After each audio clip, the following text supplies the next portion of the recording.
Operation ಸಿಂಧೂರ ಯಶಸ್ಸಿನ ನಂತರ ದೇಶಾದ್ಯಂತ ಕಟ್ಟೆಚ್ಚರವನ್ನು ವಹಿಸಲಾಗಿದೆ. ರಾಜ್ಯಗಳಲ್ಲೂ ಸಹ ಭದ್ರತೆಗೆ ಹೆಚ್ಚಿನ ಆದ್ಯತೆಯನ್ನು ನೀಡಲಾಗಿದೆ. ರಾಜ್ಯ ಸರ್ಕಾರ ರಾಜ್ಯದಲ್ಲಿರುವಂತಹ ಡ್ಯಾಂಗಳ ಭದ್ರತೆಗೆ ಹೆಚ್ಚಿನ ಆದ್ಯತೆಯನ್ನು ನೀಡಬೇಕು ಅಂತೇಳಿ ಆದೇಶವನ್ನು ಹೊರಡಿಸಿದ್ದಾರೆ.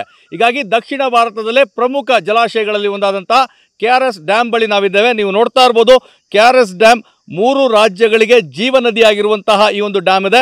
ಇದರ ಭದ್ರತೆಗೆ ಹೆಚ್ಚಿನ ಆದ್ಯತೆಯನ್ನು ನೀಡಲಾಗಿದೆ. ಈಗಾಗಲೇ ಇಲ್ಲಿರುವಂತಹ ಕರ್ನಾಟಕ ರಾಜ್ಯ ಕೈಗಾರಿಕಾ ಭದ್ರತಾ ಪಡೆಯವರು ಪ್ರತಿನಿತ್ಯ 24 ಗಂಟೆಗಳು ಸಹ ಡ್ಯಾಮ್ನ ಸುರಕ್ಷತೆಗಾಗಿ ನಿಯೋಜನೆಯನ್ನಗೊಂಡಿದ್ದಾರೆ. ಸಶಸ್ತ್ರಧಾರಿಗಳಾಗಿ ಡ್ಯಾಮ್ಗೆ ಯಾವುದೇ ರೀತಿಯಾದಂತಹ ಸಮಸ್ಯೆ ಆಗಬಾರ್ದು, ಈ ಒಂದು ಡ್ಯಾಮ್ ಬಳಿ ಯಾವುದೇ ರೀತಿಯಾದಂತಹ ಜನರ ಒಂದು ಓಡಾಟ ಇರಬಾರ್ದು, ಈ ಎಲ್ಲ ಕಾರಣಗಳಿಂದ ಪ್ರತಿನಿತ್ಯ ಗಸ್ತು ತಿರುಗುವಂಥದ್ದು.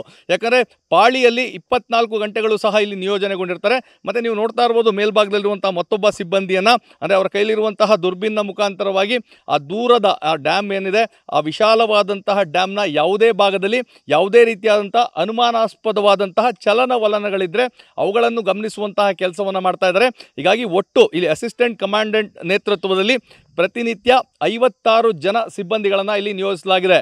ಇನ್ಸ್ಪೆಕ್ಟರ್, ಸಬ್ ಇನ್ಸ್ಪೆಕ್ಟರ್, ASI ಸೇರಿದಂತೆ ಒಟ್ಟು 56 ಜನ ಸಿಬ್ಬಂದಿಗಳು ಡ್ಯಾಮ್ನ ಒಂದು ಭದ್ರತೆಗಾಗಿ ನಿಯೋಜನೆಗೊಂಡಿದ್ದಾರೆ. ಈಗಾಗಲೇ ರಾಜ್ಯ ಸರ್ಕಾರ ಆದೇಶ ನೀಡಿರುವಂತಹ ಹಿನ್ನೆಲೆಯಲ್ಲಿ ಈ ಒಂದು ಭದ್ರತೆಗೆ ಹೆಚ್ಚಿನ ಆದ್ಯತೆಯನ್ನು ನೀಡುವಂತಹ ಕೆಲಸವನ್ನು ಮಾಡಿದ್ದಾರೆ.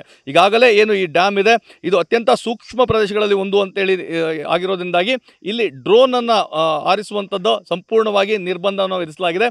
ಹೊರಭಾಗದಲ್ಲಿ, ಅಂದರೆ ಡ್ಯಾಮ್ನ ಹೊರಭಾಗದಲ್ಲಿ ನೋಡ್ತಾ ಇರ್ಬೋದು, ಡ್ರೋನ್ ನೋ ಫ್ಲೈ ಝೋನ್ ಅಂತೇಳಿ ಯಾವುದೇ ರೀತಿಯಾದಂಥ ಡ್ರೋನ್ಗಳನ್ನು ಇಲ್ಲಿ ಹಾರಿಸೋದಕ್ಕೆ ಅವಕಾಶವನ್ನು ಕಲ್ಪಿಸಲಾಗಿಲ್ಲ. ಅದೇ ರೀತಿಯಾಗಿ ಫೋಟೋಗ್ರಫಿ ಮಾಡೋದಿರ್ಬೋದು ಅಥವಾ ವಿಡಿಯೋ ಮಾಡೋದಿರ್ಬೋದು, ಇವೆಲ್ಲಕ್ಕೂ ಸಹ ನಿರ್ಬಂಧ ವಿಧಿಸುವಂಥ ಕೆಲಸವನ್ನು ಮಾಡಿದ್ದಾರೆ. ಯಾಕಂದರೆ ಈಗಾಗಲೇ ದೇಶಾದ್ಯಂತ ಸಾಕಷ್ಟು ಕಟ್ಟೆಚ್ಚರವನ್ನು ವಹಿಸಲಾಗಿದೆ. ಮತ್ತು ಈಗಾಗಲೇ ಏನು ಅಣಕು ಪ್ರದರ್ಶನಗಳನ್ನು ನಡೆಸಲಾಗ್ತಾ ಇದೆ. ಒಂದು ವೇಳೆ ಪಾಕಿಸ್ತಾನ ದಾಳಿಯನ್ನು ನಡೆಸಿದರೆ ತದನಂತರ ದೇಶದಲ್ಲಿ ಯಾವ ರೀತಿಯಾಗಿ ಸುರಕ್ಷತಾ ಕ್ರಮಗಳನ್ನು ಕೈಗೊಳ್ಳಬೇಕು, ಮುಂಜಾಗ್ರತಾ ಕ್ರಮಗಳನ್ನು ಕೈಗೊಳ್ಳಬೇಕು, ಈ ನಿಟ್ಟಿನಲ್ಲಿ ಎಲ್ಲ ಸಲಹೆ ಸೂಚನೆಗಳನ್ನು ನೀಡುವಂಥದ್ದು. ಪ್ರಮುಖ ನಗರಗಳು, ಪಟ್ಟಣಗಳು ಮತ್ತು ಪ್ರಮುಖ ಕಟ್ಟಡಗಳು, ಈ ಕಟ್ಟಡಗಳಲ್ಲಿ ಯಾವ ರೀತಿಯಾದಂತಹ ಸುರಕ್ಷತಾ ವಿಧಾನಗಳನ್ನು ಅನುಸರಿಸಬೇಕು, ಈ ಬಗ್ಗೆ ದೇಶದಾದ್ಯಂತ ಅಣಕು ಪ್ರದರ್ಶನಗಳಾಗ್ತಾ ಇದೆ. ಇದೇ ನಿಟ್ಟಿನಲ್ಲಿ ರಾಜ್ಯ ಸರ್ಕಾರ ಸಹ ಅಲರ್ಟ್ ಆಗಿರುವಂಥದ್ದು. ಪ್ರಮುಖವಾಗಿ ರಾಜ್ಯದಲ್ಲಿರುವಂತಹ ಡ್ಯಾಮ್ಗಳ ಸುರಕ್ಷತೆಗೆ ಹೆಚ್ಚಿನ ಆದ್ಯತೆಯನ್ನು ನೀಡಬೇಕು ಅಂತೇಳಿ ಈಗಾಗಲೇ ಎಲ್ಲ ಸಲಹೆ ಸೂಚನೆಗಳನ್ನು ನೀಡಿದ್ದಾರೆ. ಅದೇ ಹಿನ್ನೆಲೆಯಲ್ಲಿ KRS ಸೇರಿದಂತೆ ಎಲ್ಲ ಡ್ಯಾಮ್ಗಳಲ್ಲೂ ಇದೇ ರೀತಿಯಾದಂತಹ ಭದ್ರತೆಗೆ ಹೆಚ್ಚಿನ ಆದ್ಯತೆಯನ್ನು ನೀಡಲಾಗಿದೆ. ವಿಶೇಷ ಅಂತ ಹೇಳಿದ್ರೆ KRSನಲ್ಲಿ ಆ ಸೂಚನೆ ಕೊಡುವ ಮುಂಚೆ, ಅಂದರೆ ಒಂದು ಶಾಶ್ವತವಾದಂತಹ ಡ್ಯಾಮ್ ಭದ್ರತಾ ಸಿಬ್ಬಂದಿಗಳನ್ನು ನಿಯೋಜನೆ ಮಾಡಲಾಗಿದೆ. ಕರ್ನಾಟಕ ರಾಜ್ಯ ಕೈಗಾರಿಕಾ ಭದ್ರತಾ ಪಡೆ ಏನಿದೆ ಅದು ಡ್ಯಾಮ್ಗಳ ಸುರಕ್ಷತೆಗಾಗಿ ನಿಯೋಜನೆಗೊಂಡಿರುವಂಥದ್ದು. ಹೀಗಾಗಿ ಹೈ ಅಲರ್ಟ್ ಇರೋದ್ರಿಂದಾಗಿ ಹೆಚ್ಚಿನ ಒಂದು ನಿಗಾ ವಹಿಸುವಂಥ ಕೆಲಸವನ್ನು ಮಾಡಿದ್ದಾರೆ, ಮತ್ತಷ್ಟು ಅಲರ್ಟ್ ಆಗುವಂಥ ಕೆಲಸವನ್ನು ಮಾಡಿದ್ದಾರೆ. ಯಾಕಂದರೆ ಇಲ್ಲಿ ಈಗಾಗಲೇ ತಾವು ನೋಡ್ತಾ ಇರ್ಬೋದು, ಸಶಸ್ತ್ರಧಾರಿಗಳು ಆ ಒಂದು ಗೇಟ್ನ ಮುಂಭಾಗದಲ್ಲಿ ಏನು ಪಹರೆಯನ್ನು ತಿರುಗ್ತಾ ಇದ್ದಾರೆ. ಈ ಒಂದು ಡ್ಯಾಮ್ನ ಮೇಲ್ಭಾಗದಲ್ಲಿ ಹೋಗಲಿಕ್ಕೆ ಯಾರಿಗೂ ಸಹ ಅವಕಾಶ ಇಲ್ಲ.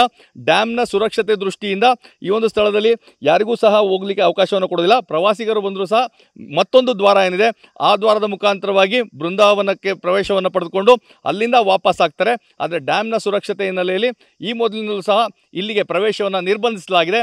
ಇದರ ಜೊತೆಗೆ ರಾಜ್ಯ ಸರ್ಕಾರ ಏನು ಕಟ್ಟೆಚ್ಚರವನ್ನು ನೀಡಿದೆ, ಆದೇಶವನ್ನು ನೀಡಿದೆ, ಅದನ್ನು ಪಾಲಿಸಲಿಕ್ಕೆ ಏನು KRS ಡ್ಯಾಮ್, ಮಂಡ್ಯ ಜಿಲ್ಲೆ ಶ್ರೀರಂಗಪಟ್ಟಣ ತಾಲೂಕಿನಲ್ಲಿರುವಂತಹ KRS ಡ್ಯಾಮ್ನಲ್ಲಿ ಈಗಾಗಲೇ ಭದ್ರತಾ ಪಡೆಗಳು ಹೈ ಅಲರ್ಟ್ನಲ್ಲಿದ್ದಾವೆ.